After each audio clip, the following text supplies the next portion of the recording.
Farg'ona davlat universitetining iqtisodiyot fakultetida talabalar uchun tashkil etilgan ochiq muloqot mazmunli o'tdi. Hayotingiz mobaynida biror marta nuqsoni bor mahsulotni xarid qilib, uni sotuvchiga qaytarib berishda muammoga uchraganmisiz? Bunday holatlarda qanday yo'l tutishni bilasizmi kabi savollar o'rtaga tashlanib, yosh iqtisodchilarning huquqiy ongi yuksaltirildi.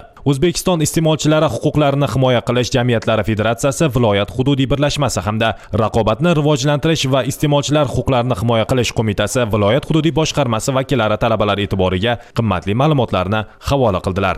Mutaxassislar chakana savdo qoidalari bilan bizni tanishtirib chiqishdi, ya'ni iste'molchi huquqlari. Masalan, bozordan bironta tovarni xarid qilayotganda albatta sifat sertifikatini va hamda chek taqdim qilinishini talab qilish kerak. Bo'lmasa aldanib qolish mumkin. 21-asrda yashayapmiz. Juda ko'p platformalar bor, hozir onlayn. Marketdan narsa zakaz qilganman, ya'ni atir. Bugun bildimki, atir va shunga o'xshagan zargarlik, atir, parfumeriya narsalar qaytarib berilmasligini. Bu ham juda katta imkoniyat bo'ldi. Tadbirda so'z olganlar tomonidan fuqarolarning iqtisodiy sohadagi huquq va majburiyatlarini anglashlari, foydalanishlari hamda amal qilishlari uchun shu sohaning ertangi egalari bo'lgan ushbu talabalar ham o'zlarining munosib hissalarini qo'shishlari zarurligi bildirildi. Ta'kidlangan masalalar bo'yicha yoki iste'molchi huquqlarining buzilishi bilan bog'liq holatlar yuzasidan kimga va qay tartibda murojaat qilish kerakligi tushuntirib berildi.